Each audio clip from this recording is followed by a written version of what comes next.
Kurd लड़ाकों के पीछे पड़े तुर्की ने उन्हें मारने के लिए एक और खतरनाक प्लान बनाया है, लेकिन इस बार वो दूसरे देश में नहीं घुसेगा बल्कि पूर्वी तुर्की में उनके खिलाफ ऑपरेशन चलाएगा और उन्हें वैसे ही मारेगा जैसे उत्तरी इराक में एयर स्ट्राइक करके मारा था। फर्क बस इतना होगा कि इस बार तुर्की यह ऑपरेशन इराक या फिर किसी और देश में नहीं बल्कि अपने ही पूर्वी इलाके दर्सिम वैली में चलाएगा, क्योंकि तुर्की में जो कुर्द आबादी है वो इसी इलाके में है। और ये बात तुर्की को बर्दाश्त नहीं। तुर्की कुर्द लड़ाकों को आतंकवादी बोलता है, क्योंकि कुर्द लड़ाकों के संगठन कुर्दिस्तान वर्कर्स पार्टी ने 1984 से तुर्की के खिलाफ हथियार उठा रखे हैं। तुर्की के पूर्वी इलाके की दर्सिम वैली में दुनिया भर की कुर्द आबादी की करीब 18% लोग रहते हैं। इसी वजह से तुर्की वहां उन्हें खत्म करने के लिए ऑपरेशन चलाएगा। अपनी सेना के 500 से ज्यादा सैनिकों को दर्सिम वैली भेजेगा। कुर्द समुदाय के लोग पूर्वी तुर्की, उत्तरी सीरिया, उत्तरी इराक, ईरान और अर्मेनिया के कुछ हिस्सों में रहते हैं और दावा किया जाता है कि दुनिया में इनकी आबादी करीब 4 करोड़ है और इन लोगों की मांग है कि उनका अपना एक अलग देश हो जिसका नाम कुर्दिस्तान रखा जाए, लेकिन ऐसा नहीं हो पा रहा है और इस समुदाय के लोगों को अलग अलग देशों के अलग अलग हिस्सों में रहना पड़ रहा है, जिनमें तुर्की और इराक जैसे देश भी शामिल हैं। और इसीलिए तुर्की एयर स्ट्राइक करके उत्तरी इराक में उन्हें मार रहा है। तुर्की उस समय से कुर्द समुदाय का दुश्मन बना बैठा है जब से कुर्दिस्तान वर्कर्स पार्टी ने एर्दोआन सरकार गिराने की कोशिश की थी, जिसके बाद तुर्की उन्हें खत्म करने पर उतारू हो गया। उत्तरी इराक में तो उसने बार बार एयर स्ट्राइक की। उसके लड़ाकू विमान वहां कई किलोमीटर अंदर तक घुस गए और कुर्द लड़ाकों के ठिकानों पर चुन चुन कर बम गिराने लगे,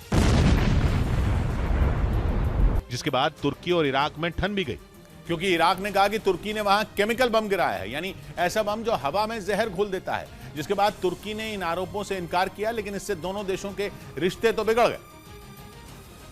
लेकिन तुर्की ने इसकी परवाह नहीं की।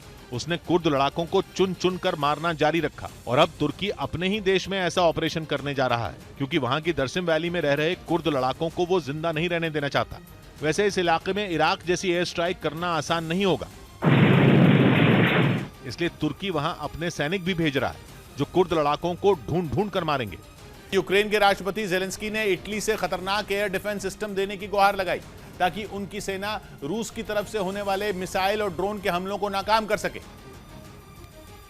क्योंकि अक्टूबर की शुरुआत में क्राइमिया के कर्ज ब्रिज पर हमले से भड़के पुतिन ने यूक्रेन की राजधानी कीव समेत कई शहरों को ताबड़तोड़ हवाई हमलों से दहला दिया था।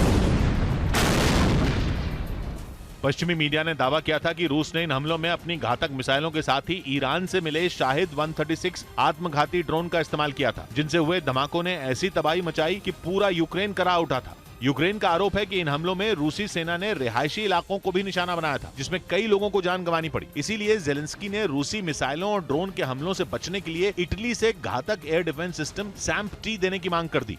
We really will appreciate if they can help us with it. Zelensky को उम्मीद है कि इटली से ये एयर डिफेंस सिस्टम मिलने पर उनकी सेना की ताकत कई गुना बढ़ जाएगी, जिसे इटली ने फ्रांस के साथ मिलकर तैयार किया है और इन दोनों देशों की सेनाएं 2011 से ही इसका इस्तेमाल भी कर रही हैं।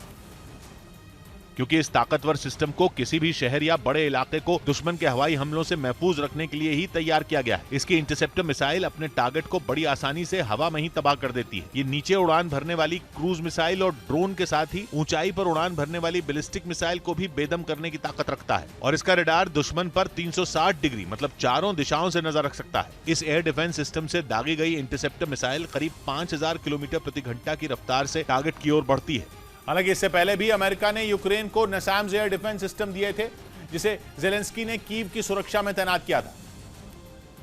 लेकिन खबर है कि अमेरिका का ये एयर डिफेंस सिस्टम यूक्रेन के शहरों को पुतिन की मिसाइलों से नहीं बचा पाया था।